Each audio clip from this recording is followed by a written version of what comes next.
కోర్సులు అత్యుత్తమ అవకాశాలు మీ భవిష్యత్తుకు బలమైన పునాది జేబీఐటీలో బీటెక్ తో సాధ్యం. అడ్మిషన్ల కోసం సంప్రదించండి. ఏపీ సీఎం చంద్రబాబు మాట్లాడుతున్నారు. లైవ్ చూద్దాం.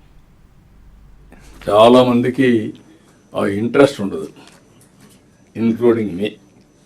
పోయినప్పుడు ఇంట్రెస్ట్, పోవాలంటే ఇంట్రెస్ట్ ఉండదు, పోయినప్పుడు చాలా సాటిస్ఫాక్షన్ ఉంటుంది. Field is a field. క్షేత్రస్థాయిలో మీరు పోయినప్పుడు మనకు వాస్తవాలు తెలుస్తాయి. క్షేత్రస్థాయికి పోనంత వరకు మనకు వాస్తవాలు తెలియవని చెప్పి కూడా నేను మీకు తెలియజేస్తున్నా. అందుకే ఈరోజు డెసిషన్ సపోర్టింగ్ సిస్టమ్ తీసుకొచ్చాం. డేటా డ్రివన్ ఏ విధంగా చేయాలని మీకు గైడ్ చేస్తున్నాం. అయితే ఇవన్నీ కూడా రియల్ టైం రిజల్ట్స్కి నాంది పలకాలి. కరెక్ట్ మెషర్స్ కూడా రియల్ టైంలో మనం చేసుకోవాల్సిన అవసరం ఉంది. ఈరోజు ఆర్టీజీఎస్ ఉంది. మీకు ఏ డేటా కావాలన్నా ఇవ్వడానికి సిద్ధంగా ఉన్నారు.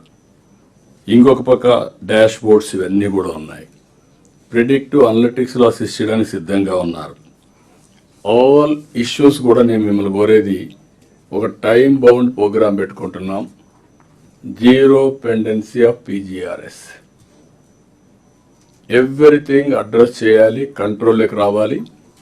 అక్కడి నుంచి దీన్ని రాబోయే రోజుల్లో నియంత్రణలో పెట్టే పరిస్థితి రావాలి. అక్కడి నుంచి ఎక్కడికక్కడ ప్రజలకి మనం ఎడ్యుకేట్ చేసుకుంటూ ముందుకు పోయే పరిస్థితి వస్తుంది. ఇంకొక పక్కన మీరు గుర్తుపెట్టుకోవాల్సింది, అనేక 2 ఏళ్ళు అయింది, 3వ సంవత్సరం కూడా పవర్ ఛార్జెస్ మనం పెంచలేదు. పెంచకుండా అంత మునుపు వేసినటువంటి ట్రూ అప్ ఛార్జెస్ని అడ్జస్ట్ చేసుకునే పరిస్థితికి వచ్చాం. 5 సంవత్సరాలు కరెంట్ ఛార్జెస్ పెంచమని చెప్పి ఆ మాట మీద నిలబడి ముందుకు పోతున్నాం. ఈ విషయం కూడా మీరు గుర్తుపెట్టుకోవాల్సిన అవసరం ఉంది. అయితే ఈరోజు యుద్ధ ప్రభావంలో మనకు కొన్ని సవాళ్లు కూడా వస్తున్నాయి. అదే సమయంలో కొన్ని అవకాశాలు కూడా ఉన్నాయి. దీన్ని మనం కూడా ఇక్కడికి వచ్చినప్పుడు ఆలోచించుకోవాల్సింది. నేను మొన్న చూశాను, ఒకప్పుడు మేము ఇండక్షన్ స్టవ్ పెట్టమన్నాం. అన్ని అంగన్వాడీల్లో ఇండక్షన్ స్టవ్ పెట్టారు.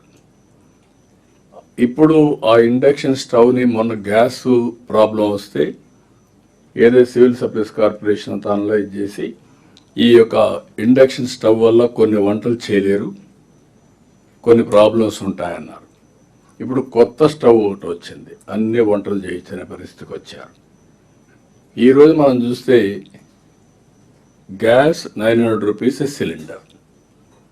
ఆ గ్యాస్తో ఎంత వంట చేయొచ్చునో దానికి 500 రూపాయలు పవర్తో మనం చేసే అవకాశం. స్ట్రైట్ అవే 400 రూపీస్ సేవింగ్. అవసరమైతే వాళ్ళకి ఇచ్చే 3 సిలిండర్లకి డబ్బులు ఇచ్చేద్దాం. ఇంటి పైన ఏదైతే సోలార్ ఎనర్జీతో ఎనర్జీ చేసుకుంటే ఈ 500 రూపాయల వాళ్ళకి నెట్ సేవింగ్ ఉంటుంది. అదే మరిగా ఈరోజు ఈ సిలిండర్స్ ఎంత కూడా ఇంపోర్ట్ చేసే ప్రభావం కూడా పోతుంది. కుకింగ్ కూడా చాలా ఈజీ అయ్యే పరిస్థితి వస్తుంది. ఈరోజు మనం మ్యాక్సిమం మనీ ఈ యొక్క పెట్రోల్, డీజిల్ పైన, ఎల్పిజి పైన స్పెండ్ చేసే పరిస్థితి వచ్చాం. దీన్ని ఒక 5,000, 6,000 రూపాయలు ఇన్స్టాల్మెంట్కి ఇచ్చే పరిస్థితికి వచ్చారు. ఈ స్టవ్స్ అని కూడా మ్యానుఫ్యాక్చరింగ్ అవుతున్నాయి. ఇలాంటి ఇన్నోవేటివ్ ఐడియాస్లో మనం ముందుకు పోవాల్సిన అవసరం ఉంది. ఈరోజు ఇటీవల కాలంలో ఎలక్ట్రికల్ వెహికల్స్ కూడా పెరిగాయి. దీన్ని లాజికల్గా తీసుకెళ్ళాలి, ఇంకా ప్రమోట్ చేయాలి. గ్రీన్ ఎనర్జీతో అవి కూడా చేయగలిగితే ట్రాన్స్పోర్టేషన్లో పొల్యూషన్ కంట్రోల్ అవుతుంది. రెండోది కుకింగ్ కానీ ఇవన్నీ కూడా పెట్టగలిగితే ఇంపోర్ట్ కంట్రోల్ అయ్యే పరిస్థితి వస్తుంది. ఇవి కూడా చేయాల్సిన అవసరం ఉంది. మూడోది ఎల్నినో ప్రభావం కూడా. ఈ విషయం కూడా రెయిన్ఫాల్ తగ్గింది. ఇప్పటికి 25% మైనస్ డెఫిసిట్ రెయిన్ఫాల్లో ఉన్నాం. మనం మొన్నే జలధార కూడా తీసుకున్నాం, కానీ ఇంకా కృష్ణా నదికి వరదలు రాలేదు. గోదావరిలో కూడా గ్రేట్ డిఫికల్టీ. మొన్నటి వరకు 70,000 వచ్చింది, నేను 40,000-50,000 తగ్గింది. బికాస్ ఆఫ్ గోదావరి ఒక 15,000 అక్కడ తీసుకొని ఒక 8,000 క్యూసెక్స్ కృష్ణాకి ఇస్తున్నారు. ఈ 2 వల్ల Krishna delta, Godavari delta survive అయింది. అది కానీ పట్టిసీమ లేకపోతే ఈరోజు మనకు ఆ ఇబ్బంది వచ్చేది. కానీ ఈరోజు మనం నేచురల్ ఫార్మింగ్ కూడా వెళ్ళమన్నాం. ఎక్కడైతే డ్రై ల్యాండ్ ఉందో ఆ డ్రై ల్యాండ్ మొత్తం ఏదైతే మనం ఈ పిఎండి టెక్నాలజీ కింద వేయగలిగితే అది వచ్చిన దాన్ని అనిమల్కి ఫాడర్గా మనకు వస్తుంది, లేకపోతే ఫీల్డ్లో మల్చింగ్గా ఉంటుంది, లేకపోతే ఆదాయం కూడా వస్తుంది. డ్రై ల్యాండ్లో ఎంత ఆదాయం వస్తుందో అంత ఆదాయం కూడా వచ్చే పరిస్థితి వస్తుంది. ఇలాంటి డిఫరెంట్ వేస్ ఆఫ్ థింకింగ్లో టైమ్లీ ఇంటర్వెన్షన్ చాలా ముఖ్యమని చెప్పడానికి మీకు తెలియజేస్తున్నా. ఈరోజు జల సంరక్షణతే చాలా బాగా మన వాళ్ళు చేస్తున్నారు. దీన్ని లాజికల్గా తీసుకుపోవాల్సిన అవసరం ఉంది. నేను ఒక విషయం మీ అందరినీ కోరుతున్నా. A good officer solves problems, a great officer prevents them. అసలు ప్రాబ్లం లేకపోతే సాల్వ్ చేయాల్సిన అవసరం ఉండదు. మీరే సమస్య క్రియేట్ చేసి మీరే సాల్వ్ చేసుకుంటూ కూర్చుంటే చాలా సమయం అంతా వేస్ట్ అవుతుంది. ఈ విషయాన్ని మనం దృష్టిలో పెట్టుకోవాల్సిన అవసరం ఉంది. దీనికి ఎప్పుడు కూడా అడ్వాన్స్ థింకింగ్ ఉండాలి. ఈరోజు ఒక చిన్న ఎగ్జాంపుల్ మీరు చూస్తే దగ్గర ఒక 10-12 ఏళ్లకు ప్రారంభించినటువంటి పట్టెసీమ 13 లక్షల ఎకరాలు సేవ్ చేసింది, స్టెబిలైజ్ చేసింది.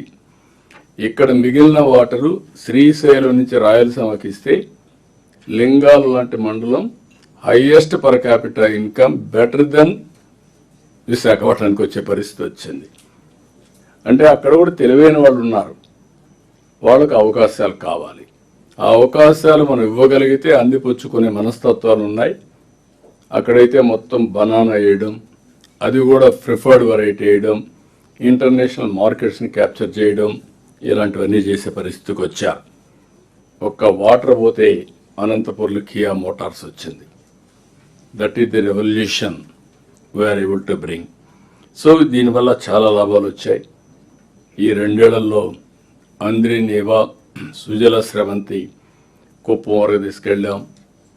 ఈరోజు మిగిలింది అటు మడకశిర, ఇటు మిగిలిన ప్రాంతాలు అనంతపురం జిల్లాలో. ఇంకో పక్క వచ్చే కొందికి తిరుపతి వరకు కళ్యాణ్ డ్యామ్కి తీసుకెళ్ళి, అంటే శ్రీశైలం, మల్లన్న, తిరుపతి వెంకటేశ్వర స్వామి, వెంకన్న 2 దేవాలయాలను దేవుళ్ళని కలిపే పరిస్థితి కూడా వచ్చాం. అది ఈ సంవత్సరం పూర్తి అవుతుంది.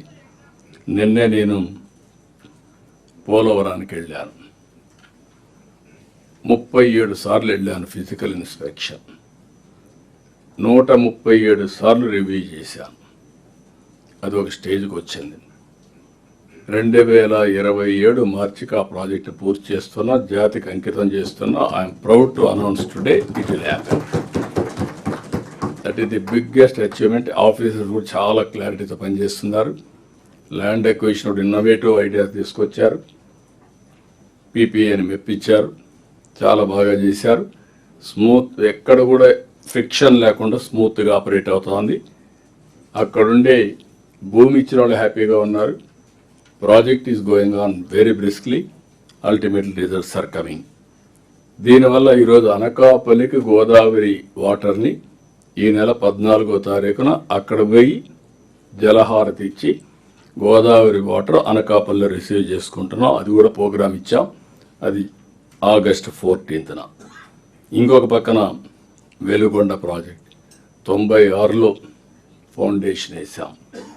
ఈరోజు మళ్ళీ దాన్ని పూర్తి చేసే బాధ్యతకు వచ్చాం. డిపార్ట్మెంట్ పూర్తిగా బాగా పనిచేశారు, ఫైనాన్స్ కూడా సహకరించారు. నెక్స్ట్ మంత్ సెప్టెంబర్ 1న వెలుగొండ ఒక హిస్టారికల్ ప్రాజెక్ట్ డ్రౌట్ ప్రోన్ ఏరియాలో కంప్లీట్ చేసి ఫేజ్ 1 జాతికి అంకితం చేస్తున్నాం. శ్రీశైలం నీళ్లు వస్తానే ఇక్కడ నీళ్లు రిలీజ్ చేస్తున్నాం. ఇలాంటివి చూసినప్పుడు historical moments. 36 irrigation projects. I asked them to clearly indicate when we are going to inaugurate, not opening foundation.